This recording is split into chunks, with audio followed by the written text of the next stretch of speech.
Good morning. My name is Laura Smits, and I am a former member of the Weston League of Women Voters, currently of the Norwalk League of Women Voters, and the State Board League of Women Voters. Thank you all for joining us for our annual Speak Up. Speak Up is brought to you through our Ed Fund, made by generous donations of members of the communities of Weston. So if you are interested in becoming a member of our league or donating to our Ed Fund, there are materials outside on the table. Please pick them up. I'm going to read the rules, which I do every year, and I want you all to behave. We're all a community of wonderful, smart people. So here we go. No personal attacks. Questions, comments should be about a subject being discussed, not the person representing the board or commission. A little louder, Laura. Okay, sure. Or maybe that's me. Statements may be made instead of questions. However, the moderator has the right to limit the length of a statement so that others may have a turn. The moderator may also determine when a subject has been exhausted and may ask for a question about a different topic. She may, however, return to the previous topic after others have had a chance. People with questions must stand at the microphone and give their address, their name and address. The object of Speak Up is to give as many citizens as possible an opportunity to ask questions. The moderator has discretion as to how many questions may be asked by the same person. We ask that participants remain civil at all times and respectful of the officials. And on one other note, I want you to know that our online version of Know Your Town, which has all of these people up here and more, is available online, and we have, so anyway, everybody listed appointed and otherwise are on that online list. So if you need anything in Town Hall, there is a link to it on the town website. Okay, everybody ready to go? I see we already have a question up there. Yes, Margaret Wurtenberg, Wilson Road. Last year I asked about, so what's up with the town plan? And I guess I'll be consistent. And a year later, I was wondering if the chairman of the Planning and Zoning Commission could tell us where they're at, and in particular, when the next opportunity for public input is into the plan. And also, since it's a comprehensive plan, thanks to the cooperation with the Board of Selectmen, there might be other agencies represented up front, such as whether it's sustainability or the library or some other, historic district, if they might chime in too. So I hope I didn't, confuse everybody with all my extra things, but it's Ken I want to hear from. Yeah. Thank you. Hello. Can everyone hear me? You could stand up. It's on? Yeah. Oh, that's even better. I can hear me now. Oh, I want me to stand up. Okay, cool. So, Planning and Zoning Commission, we are in the process of our 10-year plan. We got a nice, generous allocation from our Board of Finance. So we have a good consultant, Malone McBroom, is working with us. We've had a couple of meetings so far, but the big action is going to be April 6th, where we have our first meeting regarding town center, where public input will be solicited. We'll then have a follow-up meeting on May 4th, which will also be on that topic. And we're looking for a collaborative process where we involve the public and make sure that we're getting the best answers with regard to town center. There's also emphasis on pedestrian and bicycle access in town. So we're looking forward to a very vibrant process. Okay, Ken, can you do me a favor? Sure. Can you hand that mic to Samantha? I made a mistake. I'm going to have each member on this thing introduce themselves and tell you where they're from. That is Ken Edgar. I'm Ken Edgar. Zoning. Could you hand it? Planning and Zoning. And then, please, if you could Sure. all just, I'm sorry, I made a boo-boo. I'm Samantha Nestor. I'm one of the Board of Selectmen. Chris Spaulding for Selectman. Stefan Grosinger, Board of Selectmen. Steve Ezzes, Board of Finance. State Senator Tony Hwang. John Weingarten, President of Weston EMS. Alan Swerdlowe, Chair of the Building Committee. Gina Albert, Chair of the Board of Education. Bill McCursey, Superintendent of Schools. Ann Hughes, State Representative. Still Ken Edgar. Ed Henion, Chief of Police. Bill Brady, Chairman of the Police Commission. Paul Deisenroth, Historic District Commission. Jonathan Louise, Town Administrator. Ann Hunt, Library Board. Carol Baldwin, representing the Town Farm Commission. Good morning. I'm Mark Cooper, Director of Health, Westport Weston Health District. Nancy Thiel, co-chair of Beautification Committee. And last and least, I'm Bruce Lorenzen. I'm the chair of the Commission on Aging. Thank you. And I would ask that when you are answering a question, if it'd be great if you guys could stand up while you're answering so people can see you. All right, Maida. Margaret, did you get your answers? You're all set? Okay. My name is Meta Schroeder. I live at 158 Lyons Plains Road. I've lived in Weston 48 years, and all 48 of those years, I have been a market research supplier, survey work, if you will.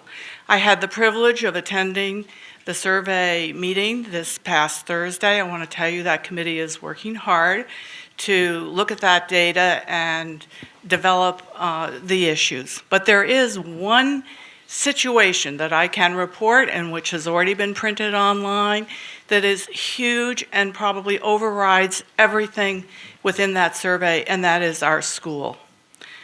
We have spent years and years and money developing a fabulous school, which is nationally recognized, and I am shocked and appalled that Connecticut State in Hartford wants to try and take that away from us because we are under 40,000 in population, and they would like us to please share schools. So, Tony, if you could make a comment, and anyone else that would like to begin to address that. Thank you. Thank you for the question. Thank you. That's a surprise question. Would you believe that? No.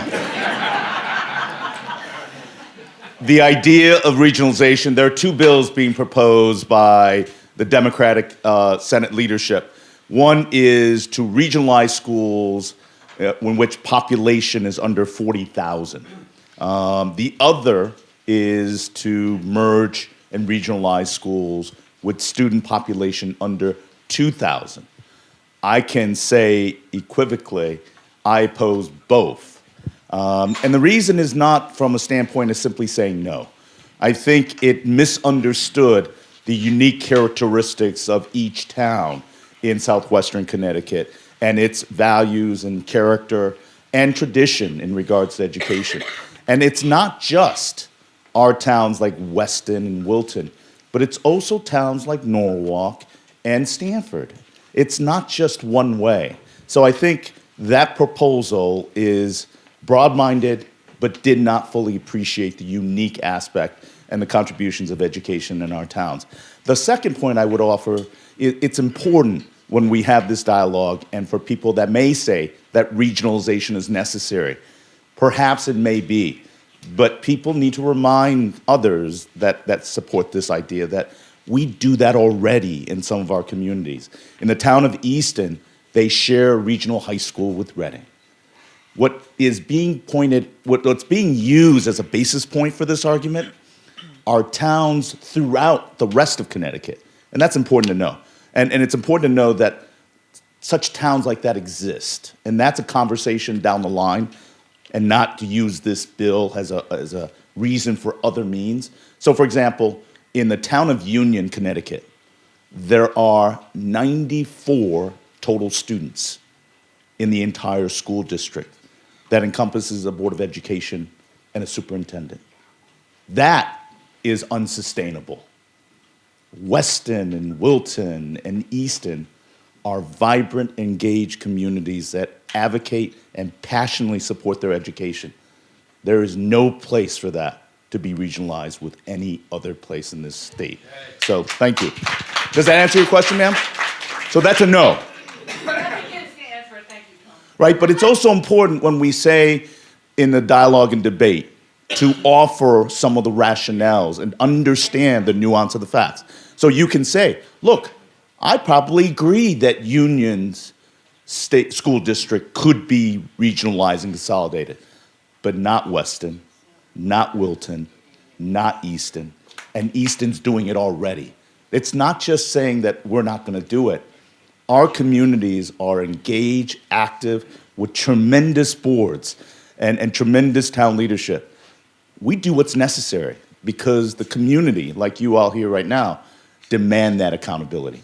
I'm just wishing that the state had that much accountability. We wouldn't be in the mess we're in. So, Thank you.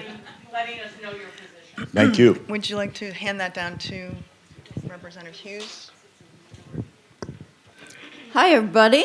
I'm so excited that you're all engaged in here and passionate about, the towns we live in and the community we live in. I will say that we all own a $1.45 billion deficit that we are facing that we have to address. So that's where some of these concept bills have come from. How are we going to address the savings and the costs in a way that least impacts those who are least able to bear the brunt of it?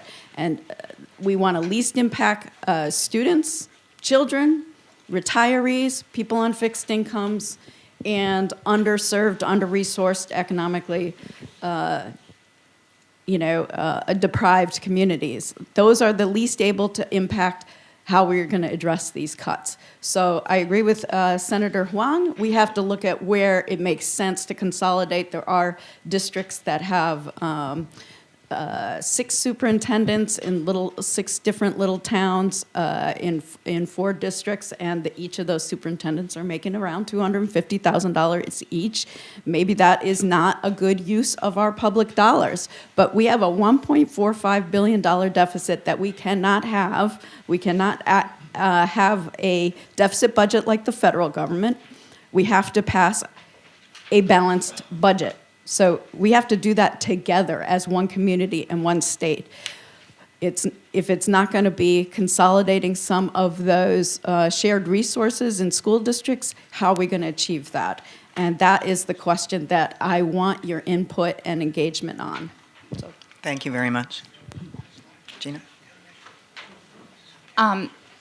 The local board chairs have been in a communication about this issue, and I think one of the biggest points that needs to be considered is we already have 17 regionalized school districts here in the state of Connecticut. And one of the biggest issues is when you talk to the chairs that are involved in those regions, are the impediments that exist from rules and regulations out of Hartford. I would encourage Hartford to actually reach out to those 17 districts that have already regionalized and find out what are those impediments that are actually giving inefficiencies to people who are trying to resolve the problem. I think a greater communication from Hartford to the people at the local level who are actually dealing with this with boots on the ground would help solve the problem faster. Thank you. Okay. Another question? Go ahead, sir. Hi. Hi. My name is Paul Russo. I'm a resident of Fern Valley Road, and this is Barry Siegerman, my neighbor. We have a really dangerous situation exiting our road onto Davis Hill Road. The location of our exit is at the base of Davis Hill, and cars come down that hill, and it's extremely dangerous exiting and entering the road. We have a mirror. The mirror is when it's foggy out, you're going out blindly, it's just it's something that needs to be addressed. Maybe a speed bump at some point at the top of Davis Hill Road to slow cars down, because it's something that has been addressed before, right, Barry? Yes. But nothing's ever been done, and we don't know who to turn to. Okay, thank you. Chris, I believe. Actually, the traffic authority. Okay. Chief? There we go. I will jump in, but I don't want to. All right. Sounds great. You want to start? Okay. Just to let you know that when you bring that type of thing to the police commission, we'll do the study with the town engineer to figure out what we may be able to do to enhance the safety of that particular road. We've been doing that all over town for years now. In this past year, in fact, we've probably completed 3 to 4 intersections where we had some difficulties. And working with the town engineer, we've been able to fix those. In this particular case, the chief may have some comments pertaining to the type of enforcement we may do along those lines. Yeah, as far as people driving poorly in town, that's my purview as the police chief. Some people who may have been driving down Lions Plains Road early a couple of days ago might have seen my officers out there. I do get complaints around town. I do step up enforcement in those areas. We have roads that are naturally through roads that people travel in the morning and the afternoon rush. We're cognizant of the school buses out there and the children walking before and after school, so we target areas for enforcement. I wish I could make everybody obey the laws in town, but if they don't, we're out there to remind them to do that from time to time. And again, the police commission does take on at sometimes the police suggestion areas that we find problematic that my officers come to me. We look at some data on accidents and complaints that come in, and if we can solve them by possibly engineering, having the town engineer go out and take a look at how to physically improve the intersection, we can do that. And I've been, Davis Hill Road is one of the roads I've actually stepped up enforcement on because it's a long, straight road and people do want to get from place to place, and sometimes they forget about the speed limit and the stop signs. So my officers are out there doing what they can to enforce the rules. Yeah, the one issue we have is that we're at the base of that hill, and cars don't see coming down the hill. Once they reach the top and coming down, we're right there. Right. And it just needs some kind of a physical speed hump of some sort to slow the cars down at that point, so that they can continue down to the very end, because we're at the base of Davis Hill Road. So right. We just made some adjustments without going through the police commission that we could with the town highway director and the engineer. We're out at Lions Plains Road, Davis Hill Road, and Kellogg Road, which has 6 stop signs all in the same place, which God made that intersection. I didn't.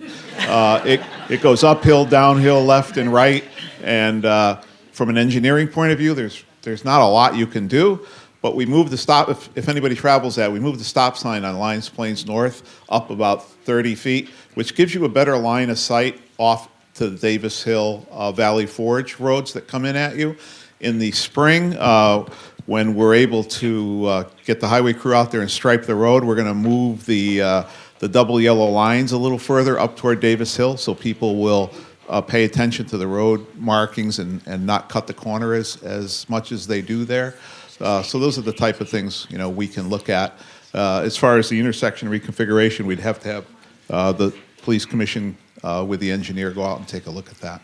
All right, if someone could do that, that would be great. One other separate thing, we have had an issue with coyotes, and we've had one of our neighbors' dogs bitten by it a little, and I don't know if anything can be stepped up as far as, getting the animal control to So at this Thursday's past Board of Selectmen meeting, there was a presentation by Mark Harper, Animal Control Officer, on the coyote issue. And we're going to be coming back to him with some specific requests for data. And then my anticipation is we will have a public hearing on the issue. And we want to hear from the whole town and figure out as a group how to deal with the issue. Great. Thank you. Before we start, we have had State Senator Will Haskell has joined us. Give a shout out. Hello, Will. Raise your hand. And Amy Kalafla from our Sustainability Committee. Thank you. Hi, Ellen Strauss, Ladder Hill Road North. I have no question. I just wanted to say, if you could use a huge convex mirror on a tree in that area, you've got it, because I have an extra. Okay? Thank you. Recycling. We're all about using things over. We like that. Thank you. Hi, I'm Roan Baldwin from Fenton Hill Road. I read an article in Weston today about a proposed bill to eliminate towns' ability to tax autos. And so I wanted to hear from our state representatives about your position on that. It would have a material adverse effect on the financials of our town since we do get a meaningful amount of money from the ability to tax autos. And I'm confident that we would, if it was just went back to the state, we would not get the equivalent amount back. Thank you so much for your question. I think that, oh, sure, sorry. It's a really interesting proposal that they've put forward. I think it's a bad one. It's not something I intend to support. I don't think that the state has the right to take away the revenue that the town is currently collecting on property taxes collected on your car. That being said, what I would support is a reform to how we tax cars, right? So a Prius in Bridgeport has far higher taxes paid upon it than a Lamborghini in Westport. That's because it's taxed according to the local mill rate, and I don't think that that's entirely fair. I think that the town should be able to keep the revenue that's raised off of those property taxes, but I would support, specifically as it relates to cars, a more equitable mill rate applied to that property. I don't know if I'll make a ton of friends in the room on that topic, but rest assured that in no way would I support Weston losing revenue gained from the car tax. And by the way, if we equalize the mill rate for cars, the mill rate on specifically cars as property would probably go up, increasing the town's revenue. But what I haven't seen is that middle ground proposal. So we'll see what comes out of the upcoming legislative session. The current proposal as written is not something I would support. Okay. Pass that. Will, can you pass that down? Me too. We're the league. We do fair and balanced said here me too? for real. All right, okay.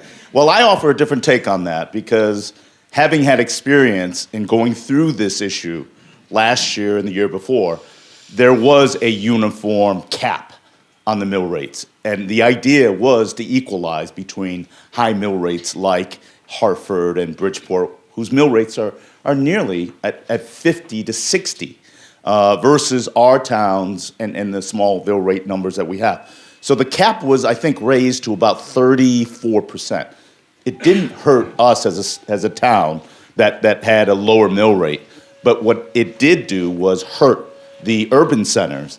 And what happened was we made a promise to those urban centers that when we capped it at 30+%, we were going to give you that lump sum money lost to those municipalities. Well, we never paid those towns, those cities. So when we're proposing this kind of uniform cap mill rate, right, the problem is where are we setting the cap? Where are we making the shortfall? And by the way, for those urban centers, less our suburb centers, for those urban centers that lose on that mill rate, who is paying for it? My concern, as we saw in the budget process, it's our municipalities, it's our towns, and our taxpayers that are making up that difference. So when they say eliminating it, it really is the wrong term. We're putting a cap on things to equalize it out throughout the state, but somewhere along the line, people are going to make up that shortfall to the cities. And unfortunately, that's where I think our communities get hurt. So that may be a different understanding how the tax law is being presented. So thank you. Thank you. Thank you. Next question. Hi, my name is Joe Castro. I've been in Weston for almost 17 years. I have 5 children. 3 are already out of the Weston School and college, 2 still in Weston School District. And my concern has to do with the town finances and taxes. And I'd like to know thoughts of some of the selectmen. I think that Weston faces a financial crisis coming soon. I think we all see our property values going down, and while that's happening, our mill rate is going to go up, and we will all be paying more taxes. I think that's probably a given. We have a school budget that is looking for it was a 4.3% increase, I think is a 3.4% increase now, just to maintain status quo. I think the town needs to look at ways to raise revenue. And I think it's imperative for our 5- and 10-year plan that we need to look at ways to do that. And I would love to know if there are any specific ideas or plans on ways that revenue can be raised. Thank you. I'm going to start with Chris, start with Steve. What do you think? So the town is obviously exceedingly cognizant of fiscal stresses on the citizens. We've for a while been talking about, pension issues at Harvard and when it's going to trickle down. Bad news is part of it trickled down this year. There's something called the Municipal Employee Retirement System that we are a part of. Employees pay in, they make certain assumptions about returns, and they are paid based on defined benefits. This year, they rationally, I believe, reassessed what the potential return on that fund was. So it was at 8%, now it's down at 7%. But the way these large pension pools work, that kind of percent change, that 1% change, is going to basically double the town's effective contribution to pension payments in the next 5 years. Just to interrupt you a sec, I'm in the financial field, and 7 and 8% are very aggressive rates in my I agree. opinion. So it was good that they came down to 7. It's still aggressive, but the net effect of that is we are doubling our contribution. This year alone, the impact of that that's going to be about 186,000, and that will be another 186 the next year, and so on for the next 5 years. That's a big deal on the town budget side. That said, we have been looking at ways to raise revenue and to offset costs. We got about $2 million in grants this year for sidewalks, which is something we would never ask the taxpayers to fund, but that's coming otherwise. We have been in the last couple of years reassessing all and truing up all the fees, which are unfortunately another tax, but they are a distribution tax where basically some people are subsidizing the entire tax pool is subsidizing certain groups. So we're making sure that our fees match those in our competitive towns. We also continue to look wherever there's grant funding and continue to strongly lobby our legislators and our local COGS and other representative organizations for more funding. We are looking at potentially selling off a large parcel of land to Aspetuck Land Trust, which should raise about $1 million. That said, we're not necessarily in control of what's going on with housing. It is not a Weston-specific issue. It is a state. It is a regional issue. To the extent that we can help housing prices by making the town stickier, making people want to stay here. And our survey showed that one of the most important factors in there was community building. It predicted, people who stayed here longer. It predicted people's tolerance for taxes. It predicted their overall appreciation of the town. We have been looking at what kind of amenities to do, and we've started with free amenities. We had some ideas about, closing down Valley Forge Road for a day. We had a couple hundred people show up that. We had a town-wide flea market. We've got a bunch of other ideas that we're putting through there to try and create more of a sense of community. We're looking at this project maybe with the library that will add more community. We're looking at creating more of sort of a town center. Planning and zoning is going to be doing their 10-year plan where they're looking at the village district. Now, I'll say that commercial keeps coming up as an idea. Currently, we take in about $136,000-ish from all of the commerce in the central district. Let's say we doubled that, right? We're still only doing $260,000, which is basically 2% on the town's portion of the budget. So it's a complicated problem. We are aware of it. I'm open to more ideas too. I mean, anything that the public can come up with, I'm happy to look. We're looking everywhere we possibly can. And then we're looking on the spending side, and we are really trying to curtail spending, and we're going deeper than we ever would have been comfortable going. And, we will continue to try and do that, and that's kind of where we stand. Steve, you want to throw in anything? Sure. You want to? So your question was on revenues, if I remember correctly. Yeah, how do we grow revenues? So, look, I think the simple answer to that is this is a small community of 10,000 people. I'm not sure how you grow, revenues that will offset a budget that goes up, let's pick a number, 3%, the school budget. But we do have a plant and equipment, and I'm saying this without ever speaking with Dr. McCursey or anyone else, but we do have schools that depending on whose number you use, have the capacity for somewhere between 2,600 and 3,000 plus, which is a number that was in the most recent bond indenture. There are some communities in this country that want to attract foreign students to study, qualified foreign students to study in their school systems and pay effectively tuition. And that's a very defined program. I've seen it in other communities. I actually know how it works. And, if we could attract 100 it's an easy number to multiply by, 100 foreign students times $30,000 a kid, and there are homestay programs where children will be in local homes, and those local homeowners are actually paid to have those children stay in their homes, and they're properly supervised. That's a significant number. I mean, 100 times $30,000 is a big number, and in certain ways that could offset the budget increases. But in terms of just generating outright revenues, I think that's just not easy because we just don't have the infrastructure. Town centers is owned privately. You're not going to tell them what to do, and they're going to do. It's an economic business. We're not going to say, well, I'd like you to put in a Starbucks, because that's not their decision. It's Starbucks' decision. So we can't dictate what they're doing. But to generate revenues, that would, off the top of my head, that would be the first thing I'd think about. Mentioning town center, the bus garage is extremely valuable real estate. Would it ever be possible to turn that into some sort of commercial property, linking, maybe putting in a cobblestone walkway from one side of the street to the other and building out more of the downtown area?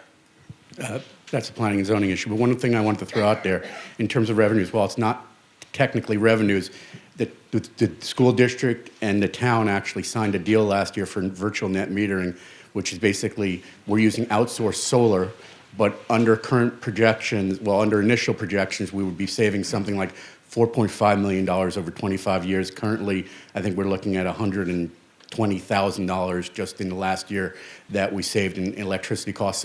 So initiatives like that, while they're not technically bringing in revenues, are creative ways to find savings. And I'll turn this over to planning and zoning to address the bus depot issue. By the way, that foreign student program is the first that I've heard of it, and I find that extremely interesting. As far as the bus depot goes, let's be very clear. The bus depot is on town property. Planning and zoning has no jurisdiction over town property. So we can't compel the buses to move, not to move, or to stay in place. What we are doing is we're going to articulate a master plan for town center. And that's why I mentioned April 6th. That's our first meeting with regard to the master plan. And I urge you all to attend, because that will be the first time that Mylone and McBroom carries us through their vision of what town center could look like. And that's an expanded view of town center. It's not just the commercial area that exists today. So again, in particular, on the bus depot, that would be a Board of Education decision and not ours. So I'll pass that along to the Board of Education. Nobody likes where it is. Bill McCursey, let me say two things. Let's pick up the bus depot and the international student one. I don't want to be the it's not going to work guy, but the $30,000 clear up per student's not there. I think it's worth analyzing all these issues. Very few districts have gone into the international student realm as a public school district would clear $30,000 per student. I'm a former boarding school guy, Catholic school guy, independent school guy. Very few districts have successfully pulled this off. There are visa issues in terms of how every year that student has to flow back out.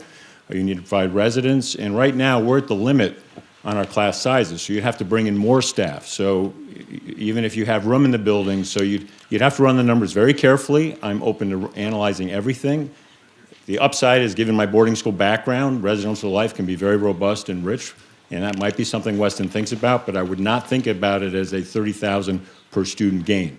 It might be much closer to $3,000 or $4,000 when you're done, because there are real costs incurred. And literally, if you've been following the budget discussions of the board, given how severe our situation is in terms of that growth number, and we are working very hard to get a lower growth number for you, we are talking about class size. We don't want to go there. The board is very clear, said don't go to class size. But if you begin bringing more students, you have to increase the number of teachers, which may be wonderful, but that's your most expensive line item. Bus depot, let me be hopeful. We have 4 wonderful schools, a central office, a bus depot. The first time I drove through Weston, I thought, why is that bus depot sitting in this gorgeous middle of town? I've been in lots of similar communities all over the place, and they somehow put the bus depots elsewhere. But it's very complicated to move. But here's what's hopeful. We had a major study, phase 1 done, as you should, last year, 10-year study that looked at all the units of the campus, the 4 buildings, the central office, the Xenon plant, the bus depot, all sorts of ideas. The board began to grapple with what that meant, both for facility conditions, just to get your facilities up to par, but also costs of any major changes. What the board is now looking at is, can we work in 3 sites with the same level of programming? I didn't say 3 schools, but 3 sites. And one thing that the Board of Ed is grappling with right now is the most expensive shifts in the corrections for this district are at the high school and the middle school. So the idea would be, can you, at least at that end of literally School Road and your expense equation, can you do something there about a combined secondary site? There would be 2 schools within one, look for some efficiencies. We're digging into that. But this is 4 or 5 years down the road when bond monies free up. In that whole discussion, once we get to April or so and the board says there is something to this, because we have to see even if there's any merit to it, then we got to get the town involved very actively. And that's when the bus depot question comes into play. That's when the central office comes into play. It's when the senior center potentially comes into play. But this is 4 or 5 years down the road. But it's trying to maximize and optimize the facilities we have. But that's that, and then we have to tie in with the building and planning work, all the rest. But I just want to be hopeful that we are really working hard to find efficiencies in how we do things, but hold on to the quality you yourself celebrated. Just to clarify something you just said, when you say combining the facilities, are you talking about combining the high school and middle school? Is that your vision? Right now, it's a question, not a vision. Because we have... So that's something you would do a feasibility study on? Yes. The phase 1 feasibility study, which is a very big document, it's posted, it's been in existence for about a year, pegged about an $80 million cost. $80 million cost if you think about facility conditions and then renovations and other work that's critical. So rightly so, the Board of Ed said, my goodness, that is such a big number. Is there another way to do this? So then we said, let's begin to think, can you fit into 3 sites? Despite what people in the town think, you cannot just take one school, shut it, and fit all the other students into the other 3 buildings. You can't do it unless you want to dramatically cut back programs and cut back the quality. You will cut back programs in quality, and this will not be the district if you just shut a building and try and fit all the students in the other 3. It won't work. What we're saying is, can we begin planning and thinking whether it works? So literally right now, we have the academic folks sitting with architects and all the rest, not to do the final design, don't worry building committee, but just to do the early thinking, can this work? At least then to get in the intense conversation about it. Other districts have done this. You have a combined secondary site with a separate middle school within and a separate high school within, making sure developmentally and all the rest, you maximize that, but you don't minimize or create risks in terms of that 6th grade or 7th grade through 12th grade mixing. So it's a lot of words, but you as a community need to know that people are working really hard over thinking about where can we get some efficiencies. It may not control the growth number, but at least you can say they're really trying to maximize what we have. I don't know if, again, a lot of words, but it's very important stuff. Okay, thank you. All right. This is a question Wait, for wait, Chris hold on, Spaulding. hold on. Sorry. Go ahead, Ellen. I'd like to say something about the bus depot. So the building committee has studied the bus depot question for about 15 years. My kids went to grade school, they went to middle school, high school, they're out now, and it's still a question. So the bus depot was built in 1947 for 5 buses.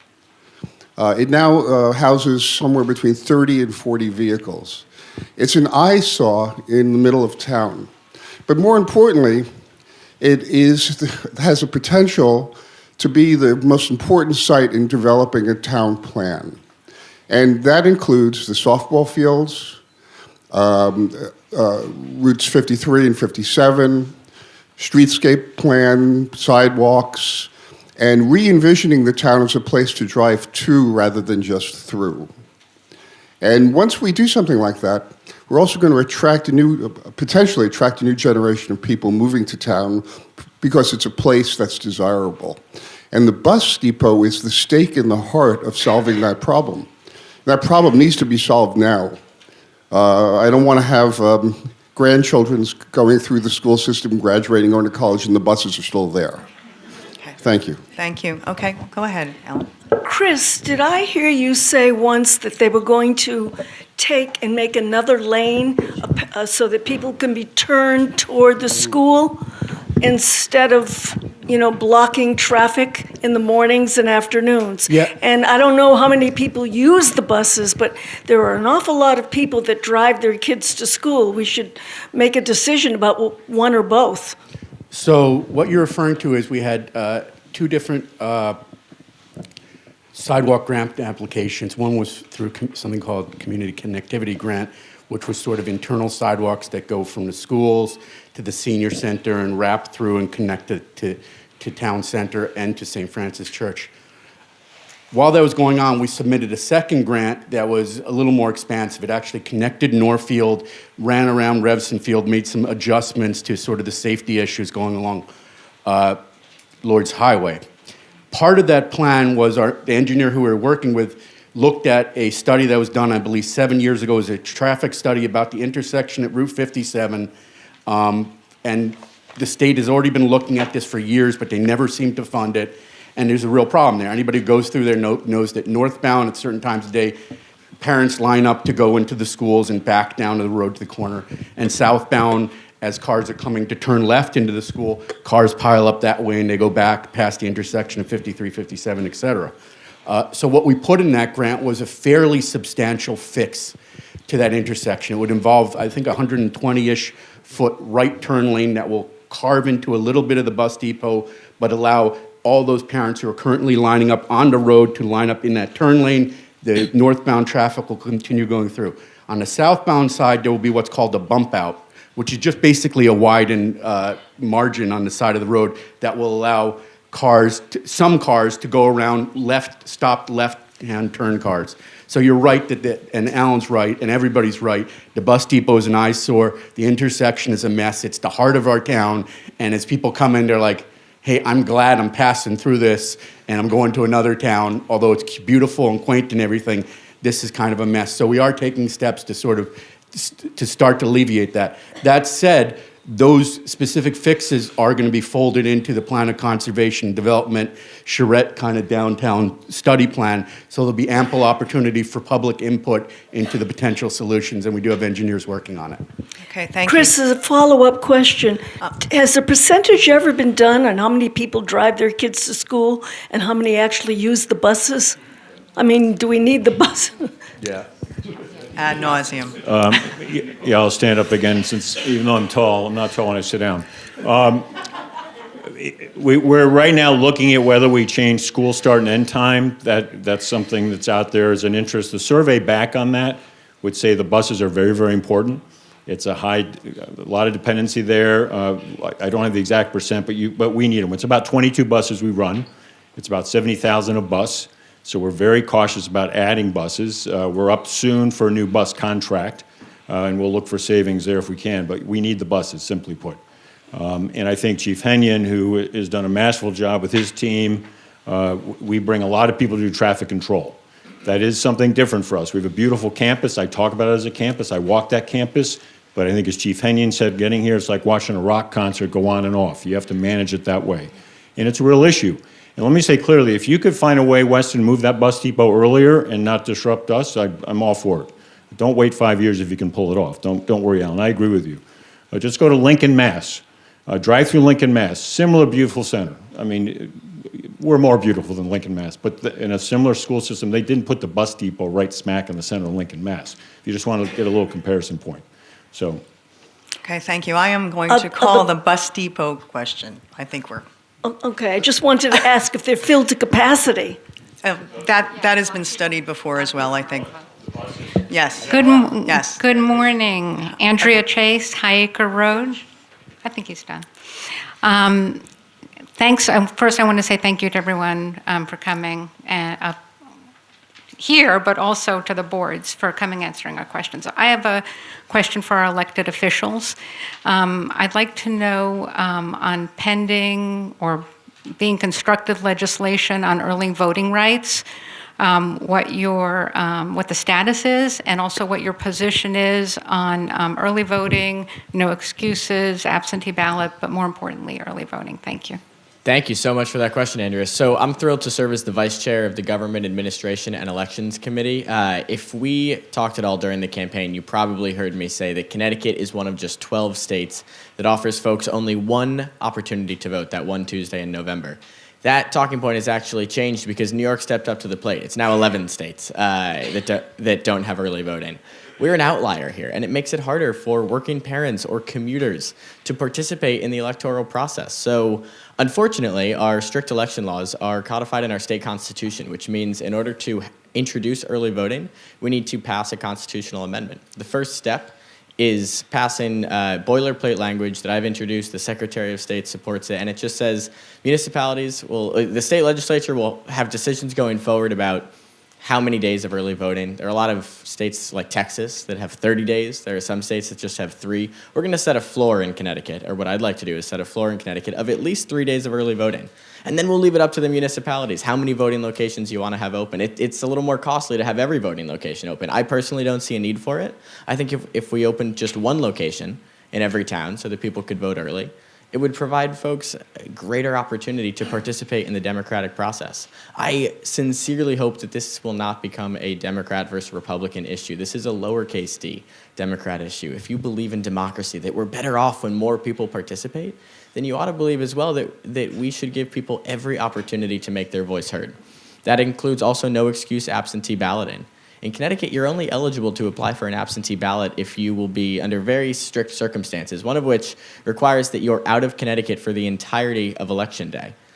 Well, there are a lot of commuters who are out of Connecticut for the majority of Election Day, but they are technically there at 6 a.m. And when they apply for an absentee ballot, they're actually breaking the law. They're violating our state constitution.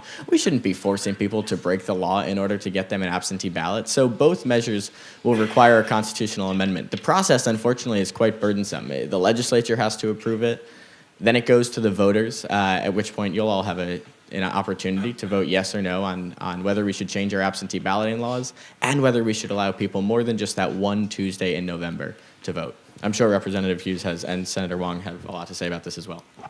Yeah, I'd just like to echo, so that's hopefully going to be the case in 2020 when that comes before us as a referendum.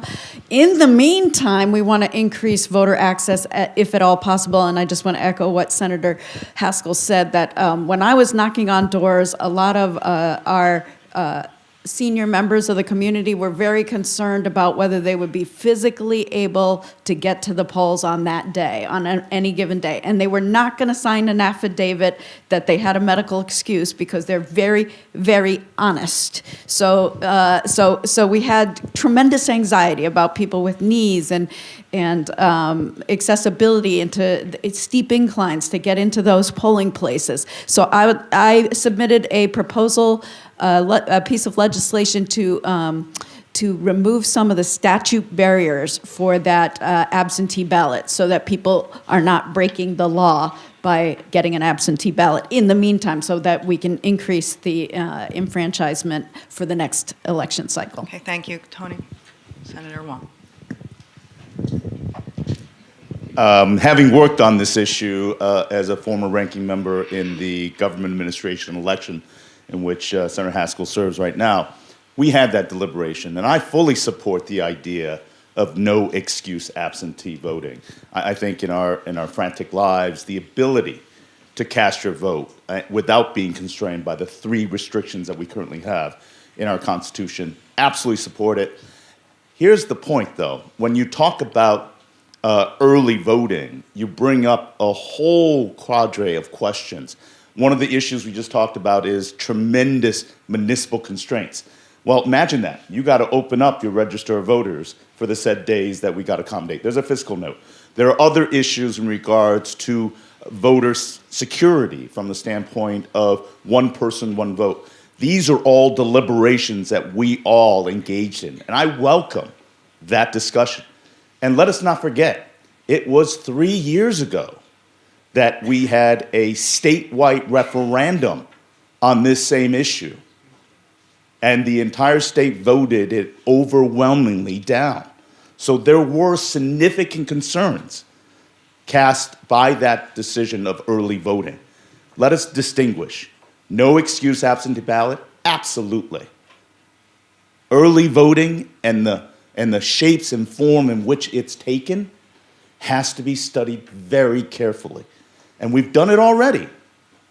But I hope that we are more progressive, that we are more engaged, and we are more balanced in this debate. A great idea is a great idea, but the execution.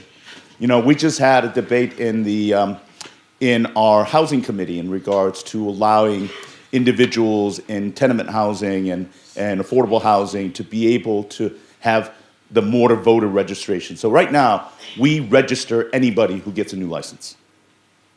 Whether they really know it or not, they're registered, okay? We're gonna look to do that into affordable housing throughout every part of the state. And we're deliberating it, and one of the advocates said, look, it's a consumer protection right. And I kind of differ on that. I respect consumer protection, but we are looking at election laws. And election laws carries a significantly higher weight to me in valuing the one person, one vote. So yes, I do support the idea of making voting accessible and more engaged. But at the same time, I think it's an area that we have to tread very, very carefully. Thank you. I just want to say on a side note that the State Board of Connecticut League of Women Voters is making early voting a priority this year before 2020. So we'll work that out somehow. Somehow it'll all get worked out. Anyway, thank you very much. Next question. Yes, good morning, everyone. My name is Nina Daniel, Good Hill Road. Weston housing values have declined by some 20% in the past decade over 2 revals, while the education budget has increased by about 20%, or $10 million in a similar period of time. Meanwhile, demographic studies point to an ongoing decline in school enrollment in the future and perhaps a 50% increase in seniors. Unfortunately, housing values are declining in inverse proportion to budget increases, and I believe this is unsustainable. The old paradigm of increasing school budgets, helping to maintain property values, no longer is operative, even though I believe it's mostly due to the state fiscal mismanagement. My question will be to our town leaders. While this is a problem for the whole town, it is a particular problem for a truly underrepresented population in Weston. They are our empty nesters who comprise most of the audience here today. Seniors, retirees, or whatever you want to call a third to over a half of the householders in Weston. It is the empty nesters who pay approximately half the school costs with their taxes while putting almost no burden on town coffers.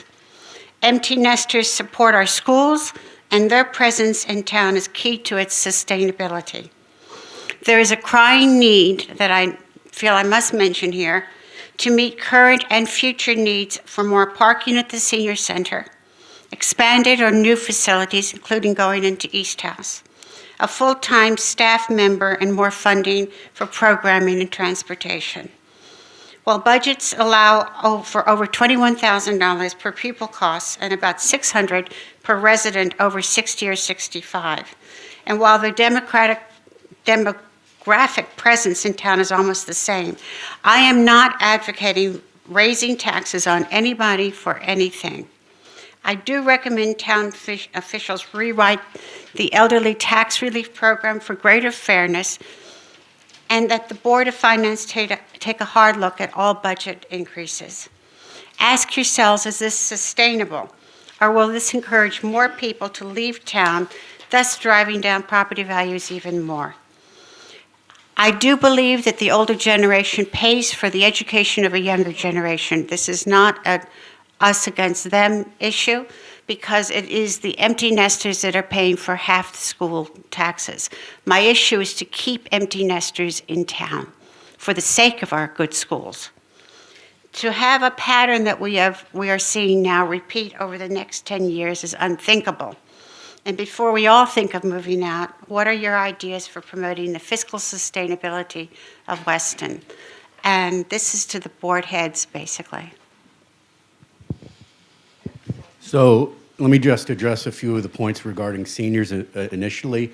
We are, again, looking at the abatement program and truing up and fairing it and working with some of the members of the Friends right now to come up with some formulas and ways to look at that. We have increased staff hours for directors.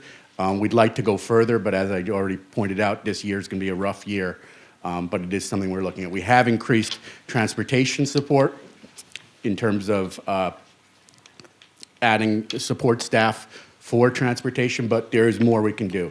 In terms of the senior center, I agree that parking is a problem. However, you're sharing it with the school, and as long as that's a facility that's tied in with that, it's going to be problematic. To that end, and we've discussed this, I'm starting to look at alternative ways to start fundraising programs and getting people ready to start a campaign to raise money for a freestanding center. Some of that discussion in terms of site and everything, might occur during the plan of conservation, but we need the donors lining up first, and we need to understand that.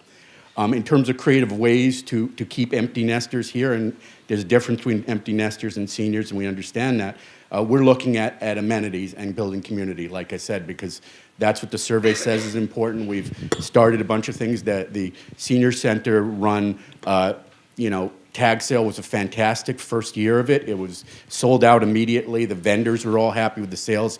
They're coming back. We're bringing that back again. We've got, some pedestrian stuff going on with opening up Valley Forge for walking, which was an amazing event. We're looking at creating more programming at the library, and hopefully some of those things will bear fruition, and that will create more of a center district. We're working with beautification, but I'm not going to give away anything. They're working with us, actually, with some amazing plans to again, create a central hub that people can be in, interact with, and feel like they're part of town. Creative ways to raise revenue are tough. I mean, we have to make the town more desirable, which helps our grand list, which basically helps us all out. We have to get people moving in. We have to get people expanding their houses, which expands the grand list. And that has to do with adding, value and amenities to town. So we've got a marketing committee that's now looking into ways, and they just presented a whole presentation where they're going to be going out to real estate agents and brokers and basically pitching them, hey, why come to Weston? Why are we different? I mean, we know why we're different. We've got amazing schools. We've got no crime. We've got no congestion. We've got all this open space. You have a sense of community. You could have, your B-plus athlete who's starting, and I'm not saying our starting athletes aren't great, but we really get, because we're such a small town, it gives more people the opportunity to excel.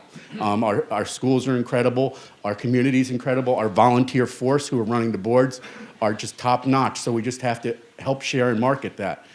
I've also looked at crowdfunding for various different ways of raising money. Some of it's been successful. We've looked at grants.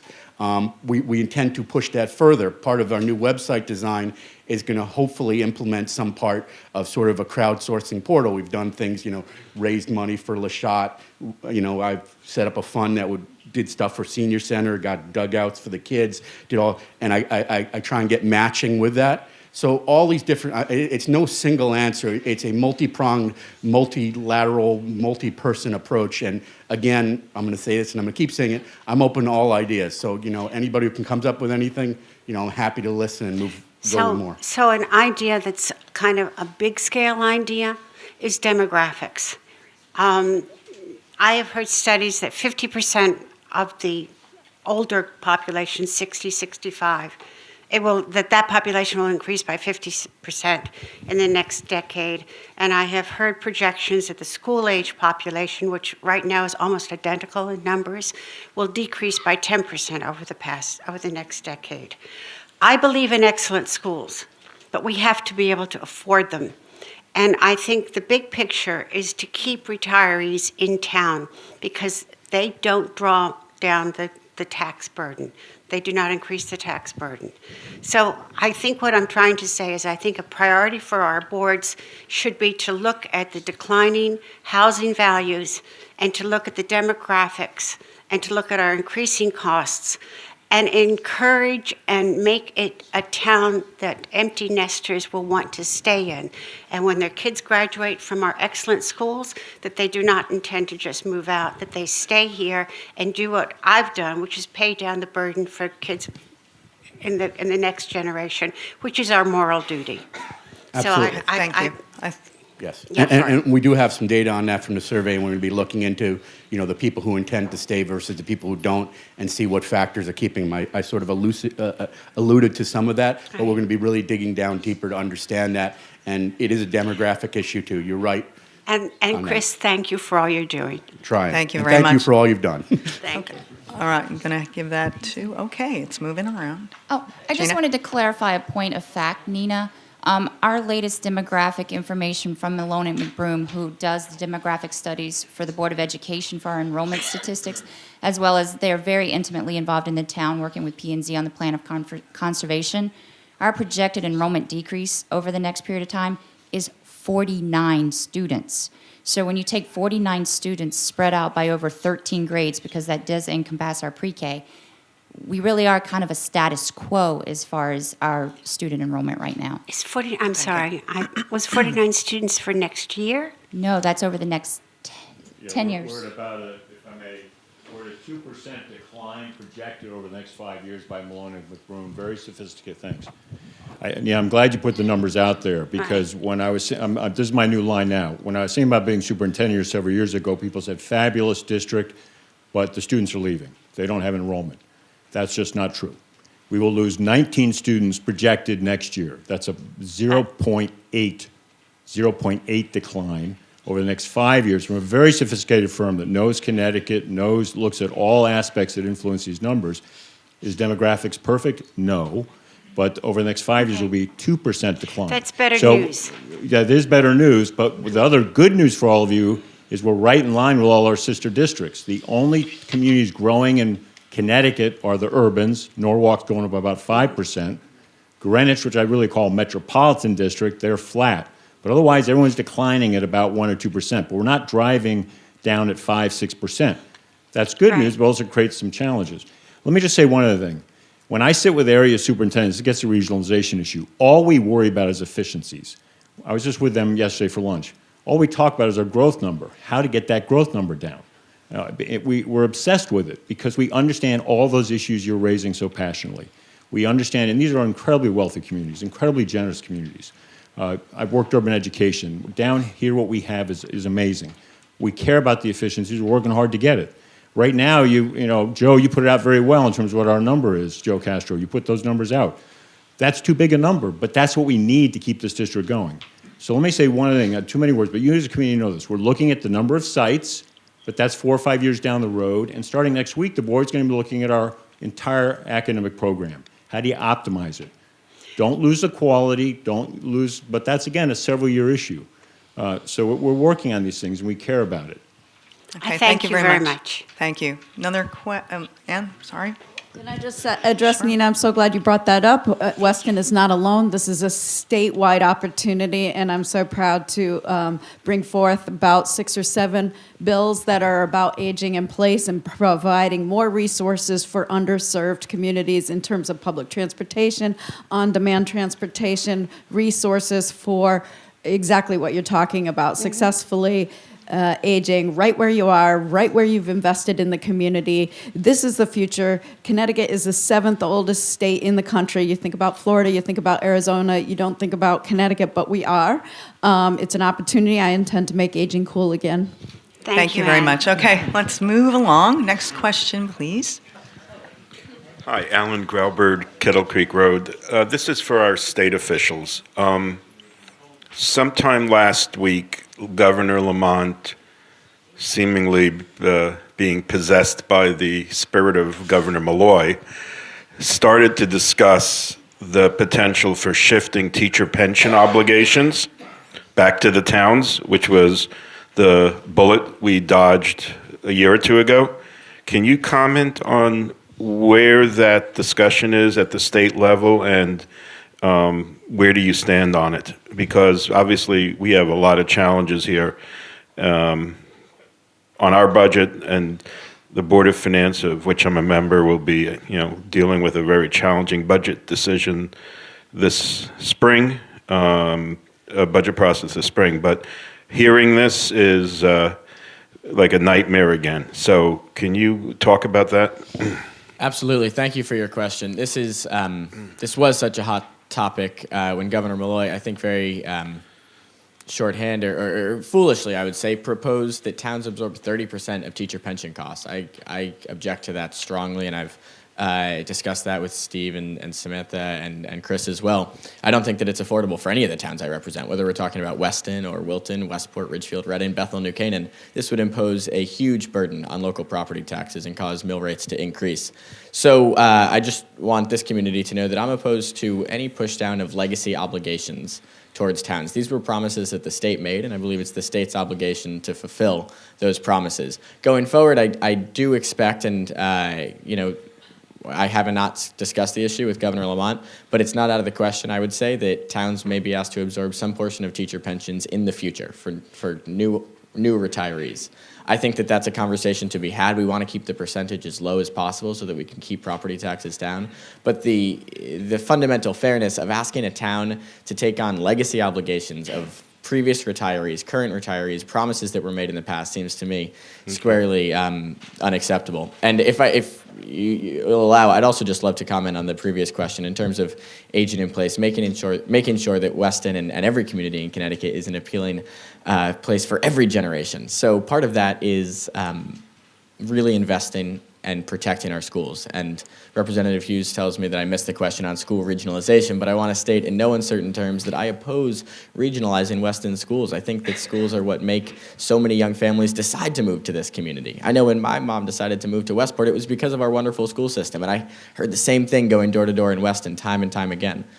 But we can't just look at one generation moving into town. We have to look at a multi-generational approach to our state and town finances. So that's why I proposed an elimination of the tax on Social Security. That's income that's already been taxed, and if we can make Connecticut a more affordable place to retire, I think that that will go a long way in helping people stay here as opposed to move to other states. I also caught a lot of flack from my Democratic colleagues by proposing an elimination of the estate tax. I actually am okay with an estate tax on the national level, but when we have a state estate tax, it puts us at a competitive disadvantage because this is a highly mobile demographic we're talking about that can pick up and move their retirement income to another community, to another state. That's detrimental because as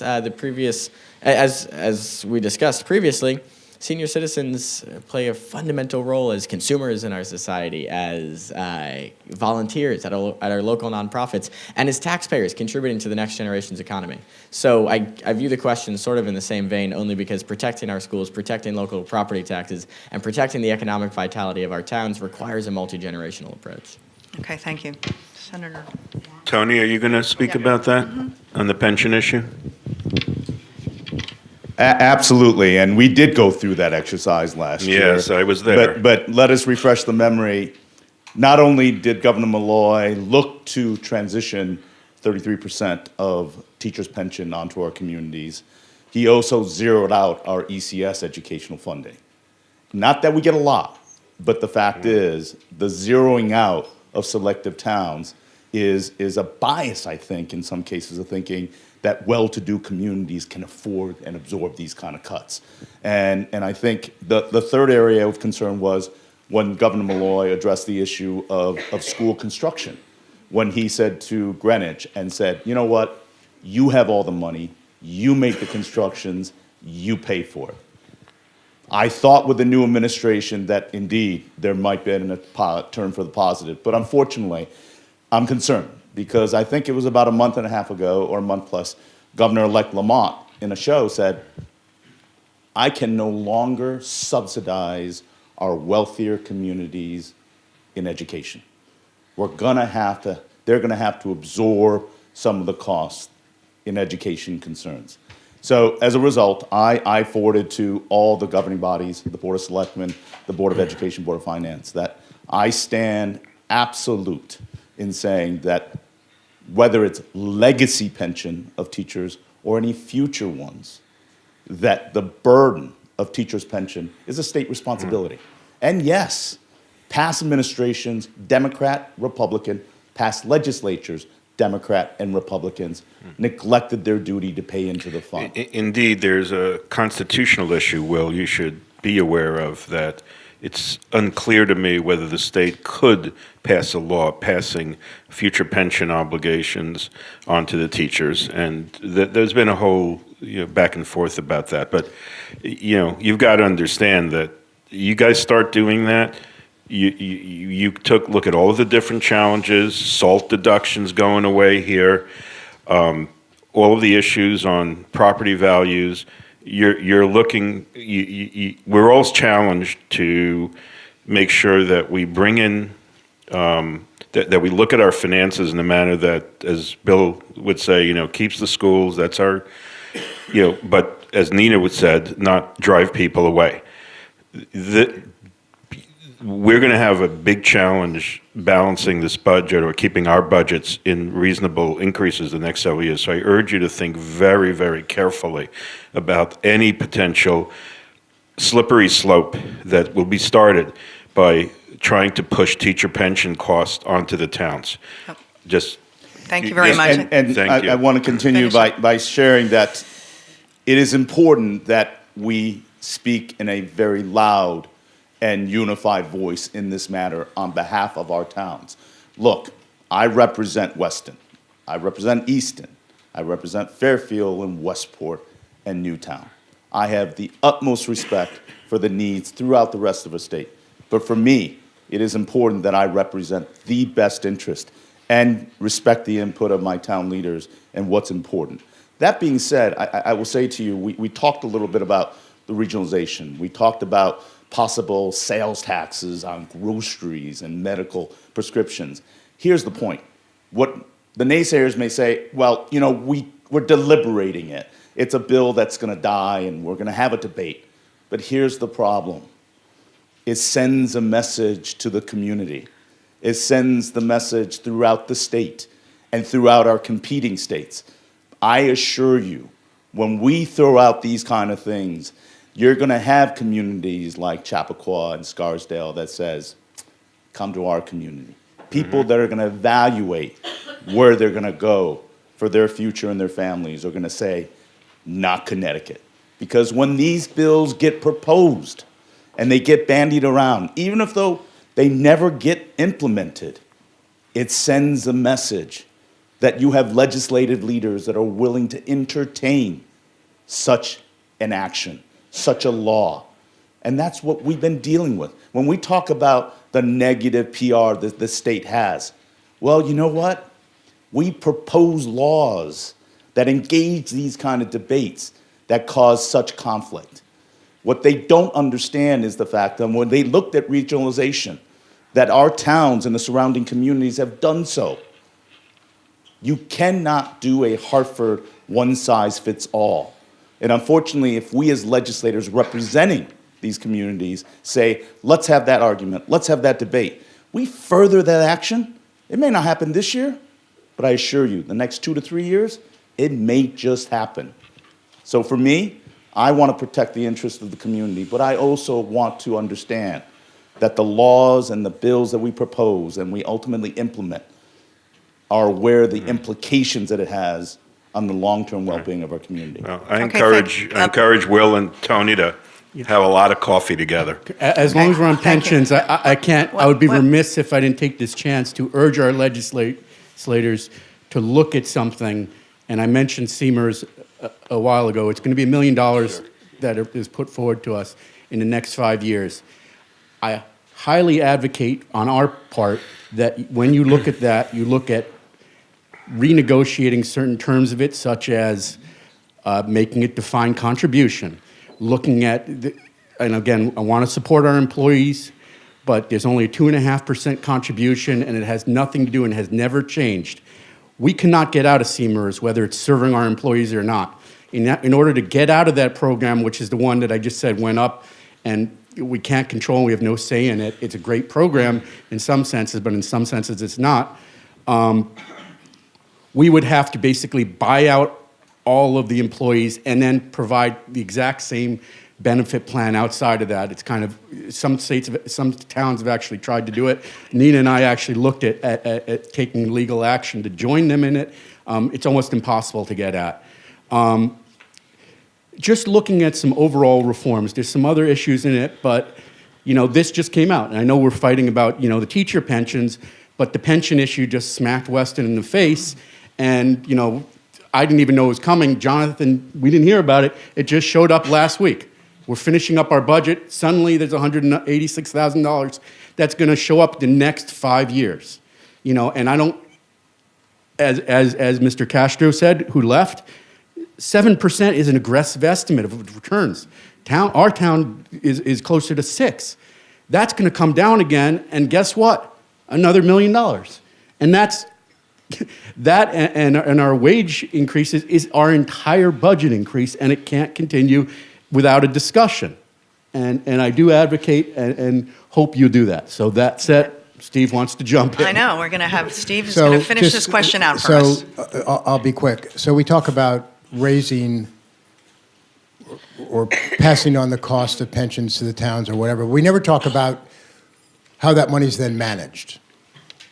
And it's managed by the state treasurer. In the state of Connecticut, the treasurer of the state of Connecticut is what's referred to as a sole trustee, meaning one single individual has control and makes all the decisions on a $35 billion pension plan.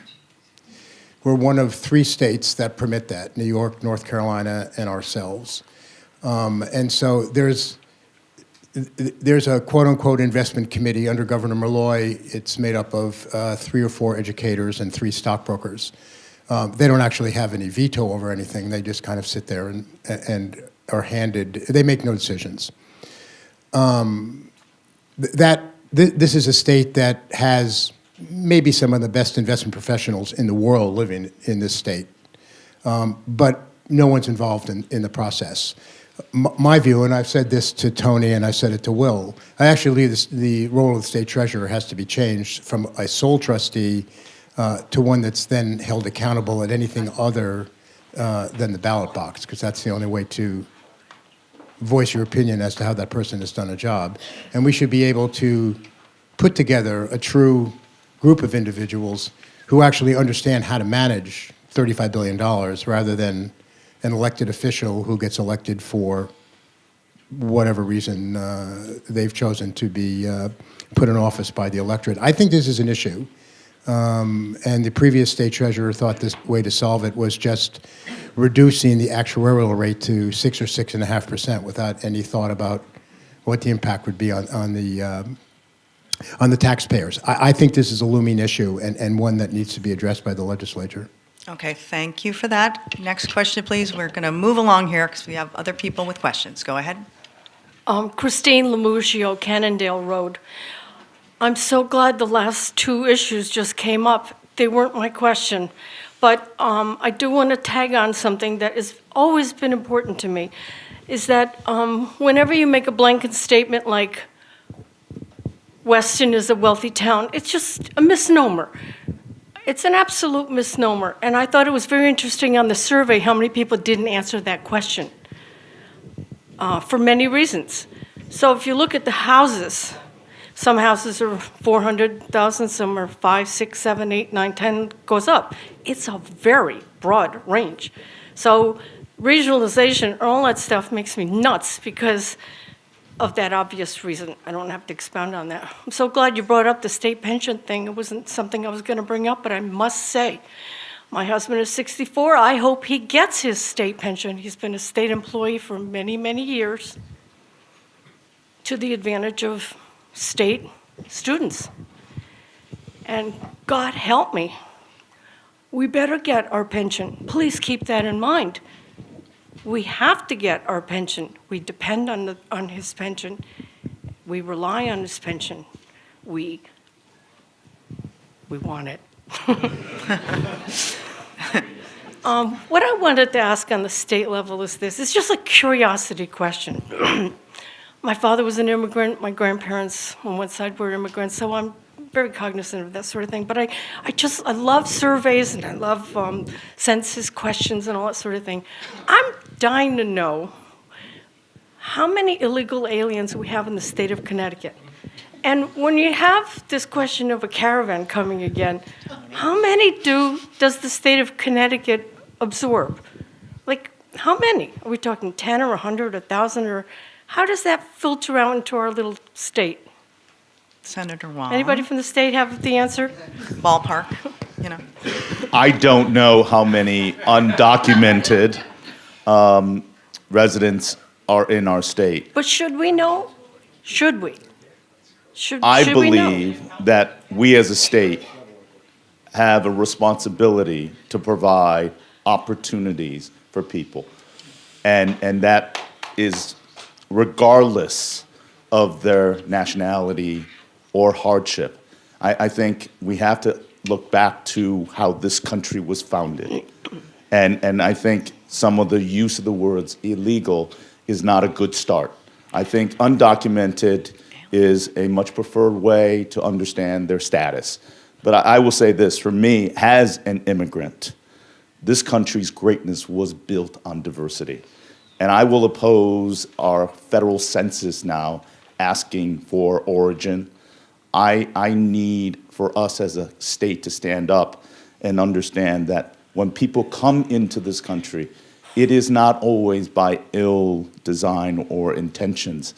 They may come to this country seeking safety, political asylum, and a better future for their loved ones. So I think the immigration debate has been thrown into a big R, big D, and us versus them. I would hope that No. I appreciate that. I appreciate that. I mean, I was just thinking about. So I don't know the number. Yeah. But I would hope that we take the theme and the tone of understanding. No, I'm not suggesting any. Oh, good. tone. That's wonderful. I'm just asking how many people we need to absorb into our schools and states, and how many are we caring for? I'm just asking. I don't know the answer to your question numbers-wise, but I share your love of data and surveys, and particularly the census, which is the most important survey we have, and it happens every 10 years. And I want to just, Senator Hwang and I are on the same page on this one. I want to expand upon something he said. I'm very concerned that the current administration in Washington is pursuing a line of questioning on the census that pertains to an individual's legal immigration status. When you do that, it severely negatively impacts survey results because certain immigrant communities don't feel comfortable, they feel expectedly reluctant to disclose that information to a federal government survey. So as a result, we undercount this demographic, and that has major ramifications when it comes to the census because it's how we decide representation. It's also how we decide where federal resources will be allocated. So Exactly, but undercount was the word that you should remember. You just said you undercount it, then you don't have a count. That you don't have anything to go by. that's exactly right. So we've got to make sure that the census does not include that question. That means all of us advocating really strenuously to get rid of that question. Mr. Haskell, I'd like to show you my grandparents' question from 1927, I think. And the question was, do you speak English? How many years of education did you have? We're talking about immigrants, a whole village, a whole section of Tennessee, actually it was, asking those questions. Okay, Chris, I think probably most of us have a story like that in our background. I just want to know. So appreciate we that. don't know how many. No, hopefully we will after 2020, so long as that question isn't included. Okay, thank you very much. Next question. We're running out of time. I'm going to move people along. Go ahead, Claudia. Hi, I'm Claudia Hahn, 24 Partridge Lane. I am chair of Weston Arts. It's a 501c3 that was formed in 2005 to develop and support the arts in Weston, and we have raised over $500,000 to give to the schools in our town for various arts needs and programs. Thank you. I would like to shine a light on the arts in our school system, in particular speak to the Board of Ed about this. I have seen the arts degrade through the years. My 2 children have been through the school system, and one has been on Broadway twice, and she got a phenomenal arts education here. And if it had not been for the likes of Doris Fiatakis in the theater department and many fine music teachers, and she would not be where she is today. I have 4 students, high school students on my board, and I continually hear about the problems about the arts, how the kids don't have enough paint to paint with, how they don't have enough time to do their projects. And we used to do these big productions. Even in middle school, we did Cinderella with 100 kids. It was a full Rodgers and Hammerstein production. Now they're going to do canned, abbreviated versions with hardly any musicians. We used to have full orchestras. If I was a parent with a musically inclined or artistically inclined child and looking for a school system, I would not pick Weston today. It has degraded that much, and it's very disheartening, and I feel like I just beat my head against the wall about the arts continually. So I would really like, the arts fulfill us in so many ways, and there are kids who are not academically inclined, they're not athletes, they need a place. If you go on the Weston Arts website, we have a list of over 200 kids who are working in the arts who have graduated from Weston in all different fields. And the arts are critical to our education, and it has declined drastically. Okay, thank you for that. I think we're going to move on. Next. Let me just, I'll be very efficient. Dr. McCursey, go ahead. Let's set up a time to meet, because actually in the last 2.5 years, I've been known as the person doing budget reductions. We have not touched the arts quite intentionally. Now, where we go in the next couple months, we'll have to see, but I would love to sit down with you and talk through all of those concerns and issues, because we are highly invested in the arts. I celebrate those in all my little communication pieces, all the rest. Last year, we had an issue around the theater program by a state-driven requirement for retirement plan, which required us to do a reallocation, but actually all of the funding in all the areas actually went up last year in all the areas of art. So those pieces you're hearing, I would love to sit down, talk about it, and clarify the situation. I'd love to. Because the facts of the matter, as I'm seeing, are a little bit different, but we should talk. I would love to. Thank you. Thank you very much. Next question. So I'm Tom Fala from 21 Samuelson Road. Today I speak as president of the Kiwanis Club, and I want to thank the schools and the town for giving us the opportunity to help market Weston. In the fall, we have 2 great events. This is a plug, ladies and gentlemen. We have the Reservoir Run. It's the 8th running of that. We attract runners from all over the Northeast, usually 500 plus. We'd like to see more Weston residents running, or at least walking with me. And that's a great event. It's October 27th. We fixed the date. It's right before the New York Marathon, so it's a great celebration of Weston. It's called the Reservoir Run. And runners come here. They're absolutely delighted with Weston, and I believe we get people coming back here looking for a place to live as a result of that. So it's part of your marketing effort, Chris, and we're there, Chris, and we've talked about this, so please promote the Reservoir Run. Also, we have a new event that was very successful last September. It's going to happen again the weekend after Labor Day. I think it's September 7th, and it's the Dog Jamboree. And that's a great family day. We have a lot of Weston residents participating. We had many, many dogs adopted during that time to come and live with us up here in lovely rural Weston. So thank you very much for the opportunity to serve the town once again. Kiwanis is a great organization. We're the only organization that meets every week on Saturday morning at Northfield Parish Hall. So please join us, 8:30, Northfield Parish Hall, Saturday mornings. Great breakfast, great time, good friendship. Thank you. Next question. I came home with a dog from that, by the way. Oh, well, that's nice. There you go. Building community. Mr. Bellin, are you up for a question, or is there another question? Okay, get up to the mic, sir, please. First of all, I want to thank the really good people we have serving us on the state and municipal level. We're lucky. We're very lucky, and that's both parties, and so I thank you all very much. I just want to talk about something nobody knows about. Most of the stuff we talked about, people know about. Who remembers the death panels?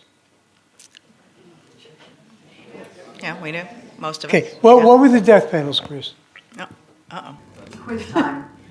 What were the death panels? I believe you're referring to discussions around the ACA, the Affordable Care Act, where they were saying that people would have to, in order to get proper care, go before a panel of people who would adjudicate whether they got to proper medicine to live for longer times. Guess what? Now there really are death panels. And they're not coming from the federal government, they're coming from the insurance companies. People may not be aware of this, but and I know because I've been contacted by them, there are at least 2 companies in Connecticut, one called Aspire Health and the other New Century Health, that are paid to target the expensive people in the last stages of their life and deny them care. Aspire Health goes to people's, they have an algorithm that decides who's going to die in the next 6 to 8 months. Oh, by the way, I was chosen by them. So if you don't see me 8 months from now, they were right. What they do is they send somebody to your house. That person tells you not to get any outside care. They get you stoned. They give you palliative care and help you die in your house. They tell you not to go to hospice. They tell you not to go to hospitals. They tell you not to use visiting nurses. And they are making lots of money. They were founded, anybody remember a former U.S. Senator called Bill Frisch of Tennessee? Yeah. Bill's, he's very rich. His family owns, he was a stockholder in his family's company called Health Hospital Corporation of America, largest chain of for-profit hospitals, founded by his brother and father. And the Justice Department busted them and made them pay a $2 million fine for repeated Medicare fraud, largest fine in history. He also was on the board of directors of Theros, that was a company that was busted by Securities and Exchange, Medicare, and all these. He was also fined by the Federal Election Commission, and his nickname is Cat Killer Frisk because as a med student at Harvard, he'd go to the local animal shelter, tell them he was adopting pets and do vivisection. Okay, Harvey, that's so, fascinating. However, is there a question? My question is this. Okay. That what they do is they tell people not to use. The second company is... Wait, what was the question? Where's your question? My question's coming. I'll do it one sentence okay, on this. Because I think we get the idea. Yeah. No, these guys deny you if you have either heart disease or cancer, they deny your claims for care. They don't go to your home, they go to your provider. So my question is this, and this is mainly to our state legislators, can we do something about these guys? Do we want people like this operating in our states, or is that something we consider disgusting? Question to our state legislators. Just real quick, Harvey, we do have several bills in front of the insurance committee, which I'm on, to clamp down on this predatory insurance practices and to put some, robust protections in place. And you're not alone in discovering. These are for-profit companies that are, looking to make money off of ill people. I'm sorry you got targeted. Well, we'll see. Everybody check on me in 8 months, see if I'm still around. Okay, thank you very much. Thank you. This is going to be our last question.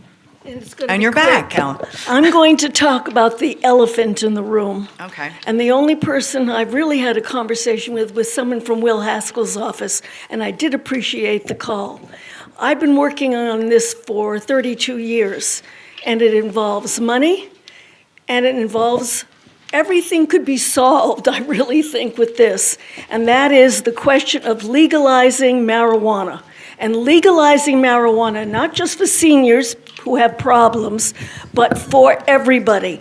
And it will be, if we don't tax it, overtax it, we tax it like cigarettes, and we tax it like alcohol, and don't get greedy, we could make a lot of money. Other states have proven they can do it. And it absolutely is something that we really need to think about and get off our old-fashioned ideas.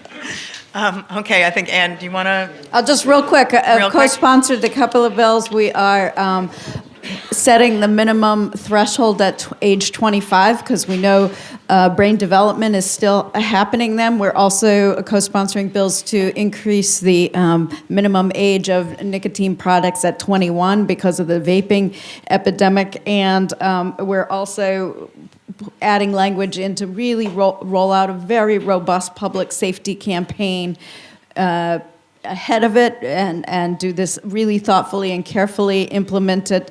It is something that our surrounding states are doing, and we want to learn and do the best that we can from it, but regulate it, make sure we're not having fentanyl and other things in there, and that we give law enforcement and public safety all the tools they need to do this well. So Okay, it's happening. Senator Hwang, And you I would wanna- say Hartford, when you're looking at Politicians this, fighting over mic. I would Never encourage seen you that to before. consider taxing the vaping products as well. Currently, they're not taxed, and that's a big issue with our kids. I could not agree more. We have a vaping I'll talk about marijuana in a second, but we have a vaping epidemic. We need to raise the age for all tobacco products to 21. We have to make illegal in Connecticut the practice of marketing flavored vaping products, because these are clearly marketed towards children. You walk into a store, you can do it in many of our communities, and you see cherry, sour, grape, all these different vaping products that are appealing to kids in middle school and high school. And another bill that I introduced would require vaping products that are ordered online to be signed for by an adult. Because right now, you're in high school, you use your parents' credit card, you buy a vaping pen, and it arrives in your mailbox or on your front door without any check on your identity. That's a huge problem. So we've got to crack down on vaping, and it's something we're working on. When it comes to marijuana legalization, I really appreciate you bringing this up. The revenue is obviously a huge incentive. It's estimated to be around $80 million. The states around us are rapidly moving in that direction. For those who are interested in using marijuana, they're either going to cross the border and give their tax dollars to another state, or they're going to buy it on the criminal market, and that's a problem. But if the revenue isn't enough for you, there's a public safety reason to do so as well. And that's that if you read the newspaper a few months ago, you saw that some folks in New Haven were sitting in a park, and they thought they were smoking marijuana, when in fact what they had bought on the criminal market was unregulated and had been laced with fentanyl. It resulted in a mass overdose situation. They had to bring in EMT crews, not just from New Haven, but also the surrounding towns. When we regulate and when we legalize marijuana, we can regulate it strictly to make sure that people know exactly what they're consuming and that more dangerous drugs aren't falling into the wrong hands. And this was a group of adults, but it could also have just as easily been teenagers in Weston and Westport and Wilton. And that's a huge public safety concern, in addition to the revenue potential. Okay, one quick, Senator Hwang. I think we're unified on the vaping issue, but for me, the pervasiveness of vaping marketing and targeting our younger our children's is absolutely unacceptable, and I think it's something we have to legislatively address. I think it's interesting when you talk about marijuana, I think you talk about it in the context of revenue. Yes. But we have a responsibility to consider the light of the societal social impact, as well as the medicinal impact in addressing that issue.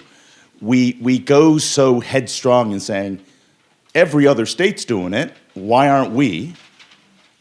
We need the money, why aren't we?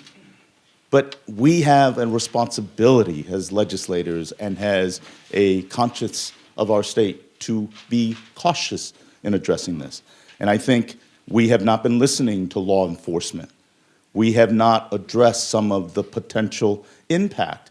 We could look at Colorado, and what I've seen in anecdotal data is the fact that the incredible rise in traffic accidents as a result of increased use. It is a fact that's irrefutable when you have the facts. We have to address these considerations and not go headlong into so many things because everybody else is doing it. We as a state have a responsibility to implement policies that are thought out and constructive. And I think I just want to correct a little bit. When Will mentioned the New Haven issue, it was a result of K2, which was an approved or a product that is on the market right now that was laced with fentanyl. So I think when you talk about that, the scourge of drug abuse, the opiate crisis are tied into some of the permissiveness that we might have, as a legislative body, gotten into, and I think we have to be very cautious. And I think in all of this conversation, when we talk about marijuana, we have not heard from the public health sector. We have not heard loudly from law enforcement. So I know that the state delegation has kind of been on the forefront of all of your minds in this discussion, but when you talk about marijuana sales, I would love to be able to close this and let our law enforcement official offer a context that not often heard. And educators as well, right? So I think we need to understand decisions and policy. And that's one of the issues that is really important, that I take very seriously, that when we implement policies, I look at it in the context of what is in the well-being of the communities I represent and what the implications are for the broader state and what happens to this state a year, 5 years, 10 years from now. That is a responsibility that I take very seriously. We're not going to have this discussion right now. All the police and all the other attorneys and all the doctors and lawyers and judges all were in favor of legalizing it, not for children, not the crap that they're finding in New Haven, but for any reason at all, whether people, all my doctors. Okay, Ellen, all right, thank you very much. Chief? Senator is correct. There are implications beyond revenue, beyond policy that affect law enforcement.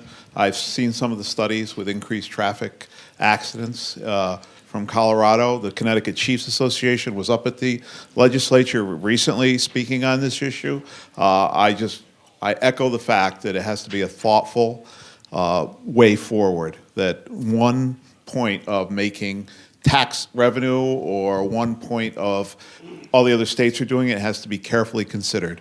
Well, we're law enforcement, we don't make the laws, but it would be another burden, another issue of having to enforce driving under the influence in Connecticut. It has to be, like the senator said, and the representative, give law enforcement the tools and the means to enforce people who will then take a legal substance, go out and cause havoc on the roads with it because they're impaired. Okay, thank you very much. I think we're all good. I urge you, if you have questions for these other people who have volunteered their time and not gotten a question, to please contact them if you have one for them. And I thank them very much for showing up today. And I also want to make a mention that another state initiative by the League of Women Voters of Connecticut is the census, and making sure that everyone, undocumented or otherwise, answers those questions. It's very important, and it's an education situation that we're well aware of. Thank you very much.